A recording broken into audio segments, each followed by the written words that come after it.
12:01 del mediodía y entramos de lleno en nuestra tercera hora y en nuestro Club de la Resistencia con José Ángel Jiménez, como decía la promo, pero con la gran Rocío Mené. ¿Qué tal? Muy buenas. Buenos días. Buenos medios días. ¿Hoy te has acordado tú? Me he fallado yo. No te he pillado. ¿Qué tal la semana? Bueno, pues bien. La verdad es que más cortito, o sea que está ido incluso mejor. Sí, ha ido más, un poco todo más condensado, ¿no? Sí, el más mismo condensado, trabajo eso sí. en 4 días. Eso es. Oye, y finalizando con un día para mí precioso, sobre todo cuando uno tiene que estar en casa. Sí, cuando no tienes que salir y mojarte, la verdad es que da gusto ver llover. Y como nosotros no estamos acostumbrados, a lo mejor en otros sitios que les llueve todos los días, pues están deseando que salga el sol, pero nosotros... Efectivamente, le pasa lo contrario. Claro. Pues vosotros allí, en el nuevo estudio, veis la lluvia, ¿no? Bueno, con las cortinas no, porque... Con las cortinas ahora no. No, porque tenemos intimidad al exterior y eso también, pues... Claro, compensa a un lado por otro. Exactamente, pero bueno, estamos aquí con las luces cálidas y a gusto y calenticos, o sea que... Qué bien. Muy bien. Qué bien. Bueno, ¿qué tal? ¿De qué vamos a hablar hoy? Hoy vamos a hablar de cómo crear equipo. Se me ocurrió este tema porque estoy en un grupo de empresarias fantástico. Y empresarias, sí, a nivel nacional. Y algunas compañeras estaban bastante preocupadas ahora porque, bueno, su negocio va muy bien y quieren crecer, pero se encuentran en la situación de que tienen que generar equipo para poder delegar determinadas funciones y poder coger más trabajo, poder diversificar, en fin, poder crecer como empresarias, ¿no? Porque una cosa es ser empresario o empresaria y otra cosa es ser autoempleado o autoempleada. Entonces, muchas veces hay gente que se da de alta como autónomo y dice, bueno, pues yo voy cogiendo clientes, voy sacando trabajo y al final, básicamente, eres tú trabajando en vez de para un contratado, o sea, para un jefe, pues tienes varios jefes, pero tú no tienes control sobre tu tiempo, no tienes control sobre tu planificación, vas apagando fuegos y vas dando servicio a varios jefes. Pero cuando ya te conviertes en empresario y cambia tu mentalidad y ves las cosas de otra forma, empiezas a pensar en empresa, empiezas a pensar en proveer servicios, a tener equipo, a diversificar, a tener distintas líneas de negocio. Es otro concepto. Entonces hay gente que empieza a trabajar directamente siendo empresario, hay gente que empieza como autoempleado o autoempleada y va transformándose y hay gente que se queda atascado en el autoempleo como, pues, como freelance y que pues a lo mejor porque no le apetece o porque le funciona ese modo de vida, cuadra con ellos y son felices así o simplemente porque no saben cómo cambiar, ¿no? Sí. Entonces, suele pasar, ¿no? En el que suele pasar mucho. Uno empieza como autoempleado, por así decirlo, luego va creciendo y luego a veces llega un momento en el que mucha gente se plantea, bueno, ¿qué hago? Llega un punto en el que dice, ¿qué hago? ¿Me quedo como estoy? ¿Sigo ampliando, sigo cogiendo trabajo, amplío esto y lo convierto en una empresa o cómo lo hago? Es que es un punto crítico que supone una decisión vital muy importante, porque ahí tienes que medir tu ambición, ¿no? Y la ambición no es codicia, la ambición no es querer ganar más dinero y más y más y más. Eso no es la base de una buena decisión empresarial. Tienes que ver cómo equilibrar lo que tú quieres, lo que tú ambicionas a nivel personal. Por ejemplo, quieres pasar más tiempo con tu familia, quieres formar una familia en el caso de que no tengas hijos, si tienes hijos quieres pasar más tiempo con tus hijos, o a lo mejor es que quieres pasar más tiempo con tus padres o con tus abuelos porque sabes que el tiempo vuela y al final algún día los vas a echar de menos y quieres aprovechar cada minuto. Luego a nivel empresarial, ¿qué empresa imaginas? Claro. ¿Qué ambiente de trabajo imaginas? Yo, por ejemplo... ¿Qué proyecto imaginas para ti, no? ¿Qué proyecto imaginas? ¿Cómo quieres desarrollarte profesionalmente? Porque el tener una empresa tiene muchas cosas, o sea, hay un lado positivo y un lado negativo. Claro. Y una de las cosas positivas es que tú eliges tu propio destino en ese sentido. Hay luego mucho sacrificio, mucho esfuerzo, mucho trabajo, no tiene horario, etcétera, etcétera. Pero al mismo tiempo tú puedes decidir cuándo poner ciertos límites, qué tipo de trabajo quieres hacer, puedes elegir a tu equipo, puedes elegir la dinámica de tu empresa, ¿no? Entonces, por ejemplo, para mí, mi ambición de mi empresa no es ganar dinero, es que todos seamos felices haciendo lo que más nos gusta y que eso consiga un resultado brillante y que nuestros clientes alucinen con lo que somos capaces de hacer. Esa es mi ambición. Entonces, cada uno tiene que saber hacia dónde se dirige, qué es lo que espera de su empresa, y si se encuentra en ese momento de crear equipo, pues yo quería dar algunos consejos, aunque no nos dé tiempo a verlos todos hoy, porque a lo mejor, pues sí que sé que después de lo que vamos a ver hoy, hay como un siguiente paso, vale, sí, voy a captar, o sea, voy a contratar, voy a hacer la selección de personal, pero luego ¿qué? Pues ese siguiente paso lo podemos seguir viendo en otros programas, ¿vale? Pero sí que hay cosas que son fundamentales y que, bueno, yo hablo desde mi experiencia y si a alguien le sirve lo que voy a contar para coger ideas, pues que lo coja como una inspiración, ¿vale? No es ley, pero sí son cosas que yo recomiendo, ¿vale? Lo primero es plantearse qué tipo de equipo quieres, ¿no? Hay muchas veces que cuando damos el paso de estar nosotros solos a empezar a delegar, nos cuesta mucho delegar, no sabemos delegar porque hasta ahora lo hacíamos todos nosotros, lo queremos controlar todo.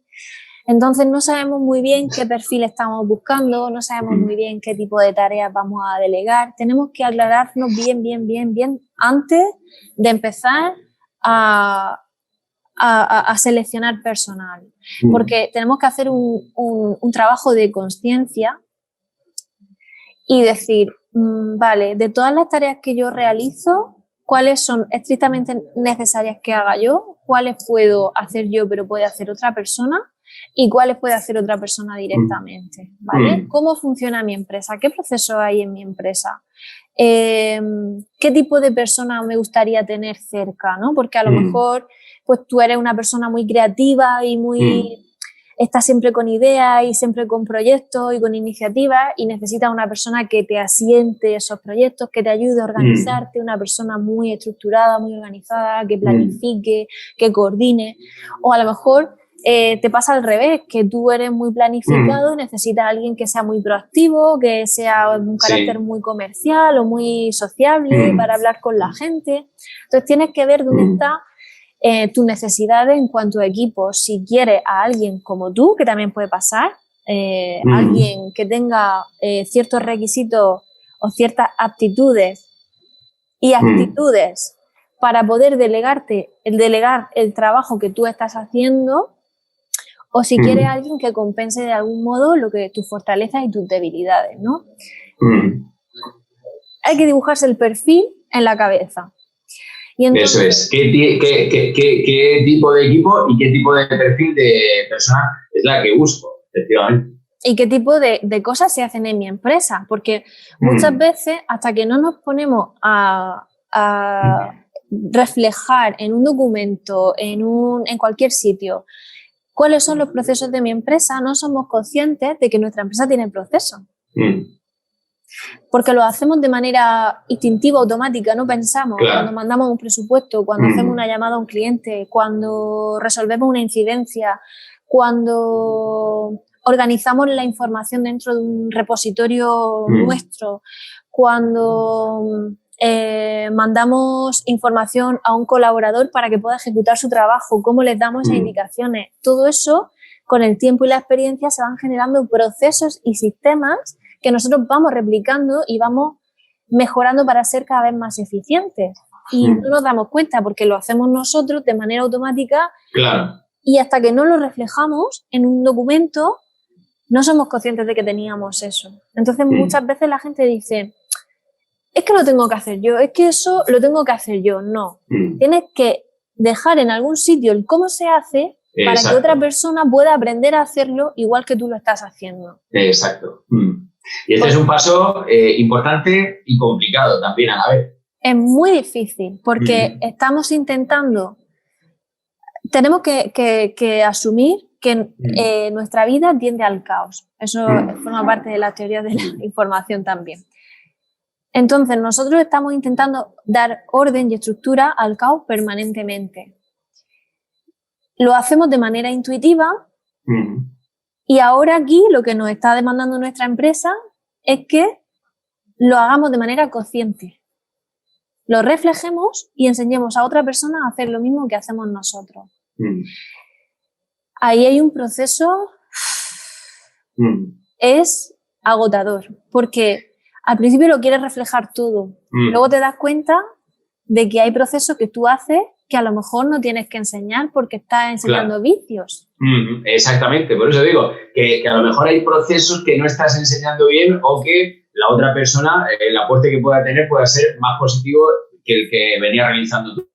Claro, entonces, este documento que hay gente que lo llama manual de operaciones, yo lo llamo manual de operaciones en mi empresa, pero lo he oído de otra gente que sabe muchísimo más de esto que yo, realmente ese manual de operaciones está vivo, porque cuando detectas que tú estás trasladando un vicio a tu equipo y que estás limitando la capacidad de que con su creatividad y su propia personalidad y su propia visión puedan mejorar determinados procesos, pues tienes que corregirlo o incluso dejarles que ellos modifiquen los procesos. Es decir, vale, como tú estás haciendo las cosas mejor que yo, enséñame tú a mí cómo puedo hacerlo yo igual de bien. Y entre todos vamos enriqueciendo los procesos y vamos consiguiendo la eficiencia, porque muchas veces las cosas sistemáticas cada vez tienen que ser más eficientes. Claro. Entonces, esa constante mejora es fundamental. Y un manual de operaciones nos va a servir para reevaluarnos, para formar a gente nueva, para reciclar a gente que lleva mucho tiempo en nuestra empresa, que a lo mejor ha adquirido sus propios vicios y hay que recordarle que esto es así, determinadas pautas que todos compartimos para que todos vayamos en la misma línea, ¿no? De trabajo. Exactamente. Y que el trabajo que realiza uno sería en consonancia con el trabajo que realiza otro. Por ejemplo, si habláramos, por ejemplo, si fuera una cadena de montaje, para que el trabajo que se realiza en una parte de la cadena de montaje sea luego el que tiene que ir adecuado a la otra parte de la cadena de montaje. Claro, una cadena de montaje, por ejemplo, es como súper obvio, ¿no? Es decir, aquí tú sabes cuándo tienes que poner el tornillo, cuándo tienes que apretar, cuándo tienes que pasar la máquina de vacío, de no sé qué, no, vale. Pero a lo mejor hay gente que dice, pues que yo tengo una asesoría o yo tengo una empresa de servicio. ¿Qué sistema, qué me estás diciendo si yo no tengo cadenas de montaje, ¿no? ¿Cómo organizo yo? Bueno, pues por ejemplo, ¿qué puedes establecer en el manual de operaciones? Pues desde cómo se mantiene limpio y ordenado el espacio de trabajo colectivo. Eso son como normas de que dices tú, eso es convivencia. Bueno, sí, pero en algún sitio se lo tienes que dejar claro. Para que sepan cómo se hace, porque eso también puede suponer, por ejemplo, protocolos de cómo almacenar la información en el repositorio colectivo de la empresa. Porque si yo utilizo un criterio a la hora de crear un archivo y pongo un nombre y tú utilizas otro distinto, cuando yo tenga que buscar lo que tú has creado o tú lo que yo he creado, totalmente. O se nos aparece el Espíritu Santo y nos da la clave o no hay manera. No o tenemos que estar molestándonos y preguntándonos. Pero si esa nomenclatura y esa estructura y ese archivo está pautado y es un protocolizado, pues tú vas a saber cómo se hace, yo cómo se hace, cuando lo crees tú yo voy a saber dónde tengo que buscar y no va a haber ningún tipo de molestia, ni de interrupción, ni de nada. Entonces, bueno, pues ese tipo de cosas se pueden reflejar. ¿Cuál es la dinámica de trabajo en equipo? Por ejemplo, ¿utilizamos programas para gestionar tareas? ¿Cómo nos hacemos las consultas? ¿Nos interrumpimos constantemente? ¿O hay una reunión diaria donde realizamos consultas del programa de trabajo de ese día? Resolvemos todas las dudas a primera hora y luego no tenemos que estar interrumpiendo. Nos tenemos que buscar siempre la manera de no interrumpirnos, porque eso reduce la productividad y reduce la motivación muchísimo, las constantes interrupciones. Hay que pensar siempre en la manera de optimizar los procesos y dejar que la gente pueda entrar en su flow de trabajo, en su flujo de creatividad y de estar ahí, aunque sean procesos incluso mecánicos, pero tienes que estar concentrado, ¿no? ¿Cuáles son las políticas de empresa, por ejemplo, con respecto a los clientes? Es decir, ¿en qué horario se atienden a los clientes? ¿Cuál es el protocolo de atención a determinadas peticiones? ¿Qué medios de comunicación usamos con los clientes? ¿Se utiliza WhatsApp? ¿Se utiliza Telegram? ¿Se utiliza el correo? ¿Llamamos por teléfono? ¿Hacemos Zoom? ¿Cómo hacemos Zoom? Ese tipo de cosas se pueden registrar. Y cuando estamos trabajando en todo esto, de repente nos damos cuenta de que nuestra empresa tiene una manera de hacer las cosas. De que tenemos una filosofía, de que tenemos unos valores. Es lo primero, aunque salga después de todo este trabajo analítico y de estructura, esos valores, esa filosofía, esa visión de empresa, es lo primero que tenemos que poner en nuestro manual de operaciones. Lo primero. Vamos a buscar 3-4 pilares, 3-4 valores pilares. Por ejemplo, la honestidad con el cliente, la transparencia y la atención al detalle. Esos son los 3 valores que tiene mi manual de operaciones en mi empresa. Porque son cosas que, o sea, es como una filosofía compartida donde todos tenemos claro que tenemos que ser 100% honestos con el cliente y que haya transparencia en todo el proceso, porque eso va a aumentar su confianza. Tenemos que tener claro que hay que ser muy detallistas porque el demonio está en los detalles. Y tenemos que no dejar, o sea, no ir tan rápido como para dejar flecos sueltos, tenemos que repasarlo todo, dejarlo todo bien, porque cualquier error es una cadena que luego puede ser un desastre, ¿vale? Y más cuando trabajas cosas de diseño, de creatividad, hay mucho margen de error. Entonces, esos valores, esa filosofía es lo primero que tenemos que dejar claro. ¿Hasta aquí qué te parece? Pues súper interesante y que es eso, que es importante pues eso, establecer esos mecanismos, esa filosofía de trabajo antes de establecer qué perfiles o qué trabajo, qué equipo de trabajo pues se puede asociar a la filosofía de la empresa. Efectivamente, porque también eso... Porque si mi empresa es meticulosa y quiero que todo salga meticuloso, bueno, pues tengo que buscar un perfil de una persona que se amolde a eso. Es que en cuanto esa persona nueva entre en la empresa, la primera semana va a gastar, o sea, tú tienes que ser consciente de que hay que ser coherente. Lo que tú estás diciendo ahí se tiene que ver respaldado en la realidad por el día a día. Entonces, esa persona, en cuanto entre, va a saber si encaja o no encaja. Y tú vas a saber si encaja o no encaja. Entonces, eso ahorra muchísimos disgustos. Porque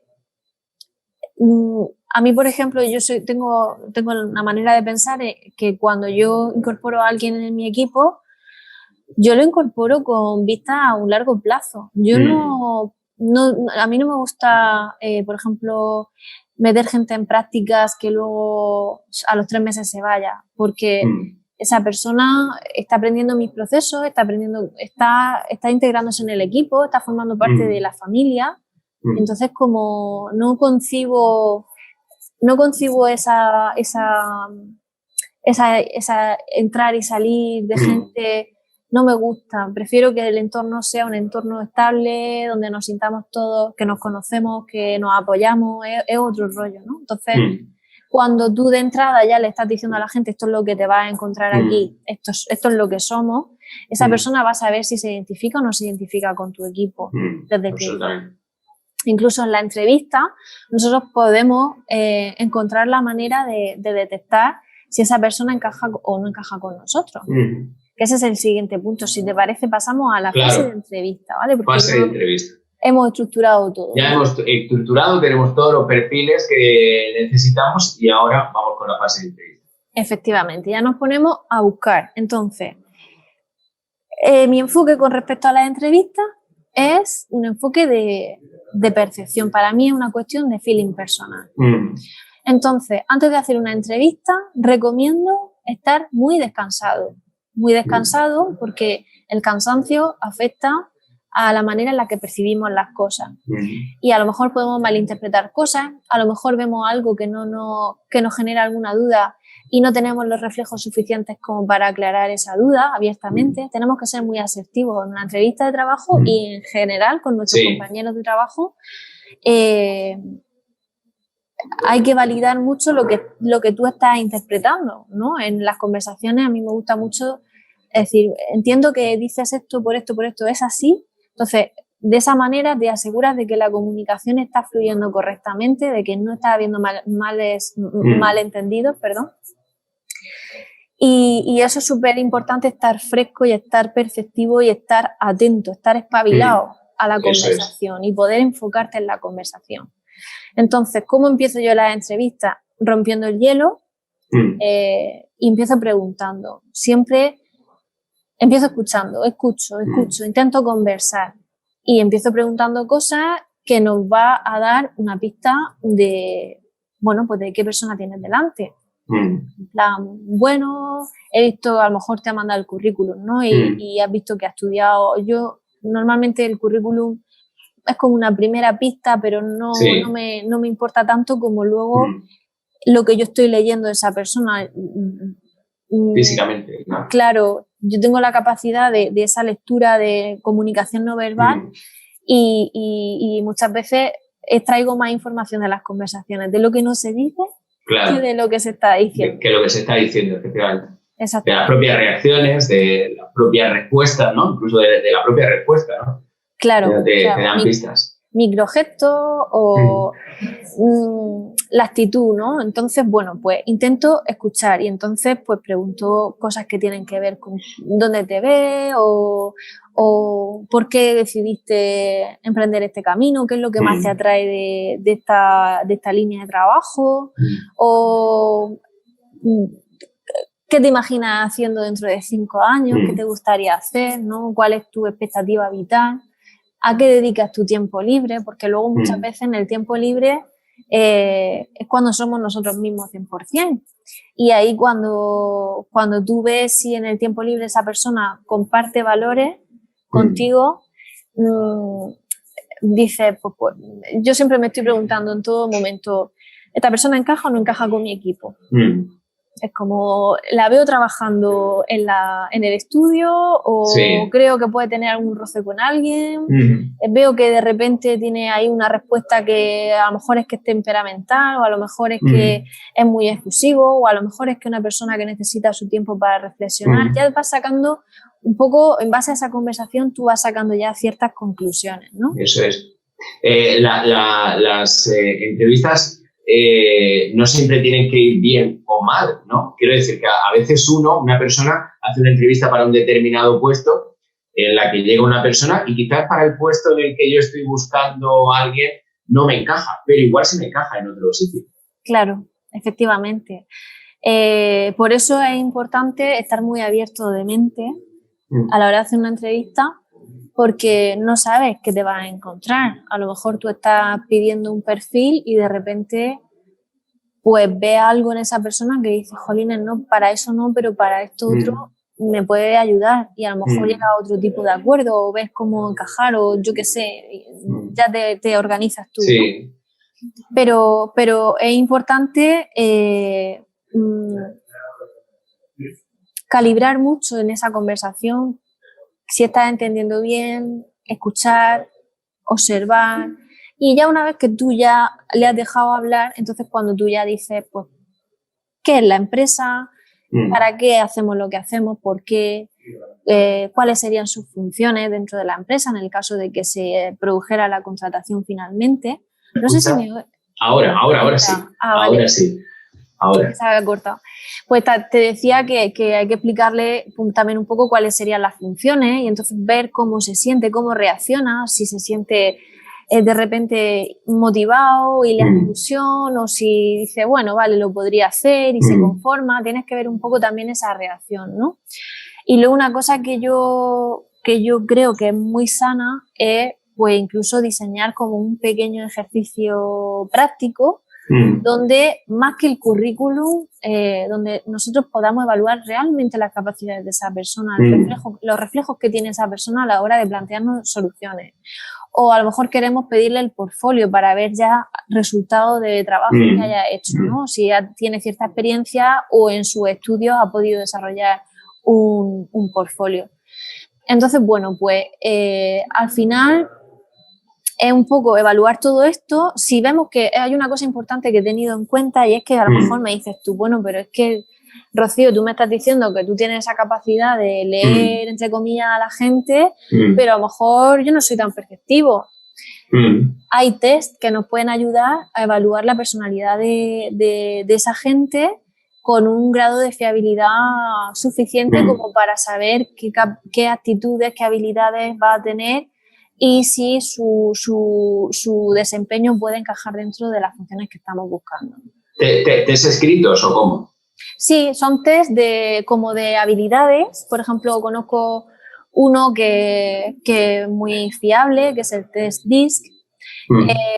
Pero hay otros muchos, tres como eneagrama y cosas así que te dicen un poco qué perfil de personalidad tiene ese trabajador, pero hay test que están más enfocados al desempeño profesional, como es el DISC, ¿no? Yo conozco una experta en DISC que trabaja en toda España, en Carna Teruel, y entonces ella muchas veces en su proyecto hace test para ver luego cómo orientar, ¿no? las formaciones que desarrolla personalizadamente para sus clientes, ¿no? Ella es coach. Entonces, bueno, pues hay test que nos pueden servir y hay profesionales como este tipo de profesionales que también nos pueden ayudar un poco a evaluar esos perfiles y a saber elegir mejor. Y si tenemos que coger a 2 o 3 personas en un periodo de prueba, bueno, pues que por lo menos tengamos un poco más de garantías de que vamos bien encaminados y no estar jugando un poco con la idea de la gente, ¿no? La ilusión. Y luego tener a lo mejor un periodo de prueba para darnos ese tiempo para saber si encajamos o no encajamos y ser honestos y a los 3 meses sentarnos y decir, bueno, ¿cómo ha sido la experiencia? ¿Cómo te ves en la empresa? ¿Quieres seguir o la empresa quiere que siga? Vamos a ver qué hacemos y a partir de aquí vamos funcionando. Y ya dejo la sesión aquí y retomamos en el siguiente. Eso es, y retomamos el próximo viernes. Muy bien. Así donde vamos a seguir hablando de después qué pasa. Exactamente, vamos por la fase del entrenamiento y de la integración de la persona al equipo. Podemos seguir por ahí. Perfecto, pues por aquí lo dejamos y seguimos el próximo viernes. Muy bien, pues que pasen un buen fin de semana. Igualmente, feliz fin de semana. Muchísimas gracias, Rocío. Adiós. Adiós, un saludo. Hasta luego. Adiós.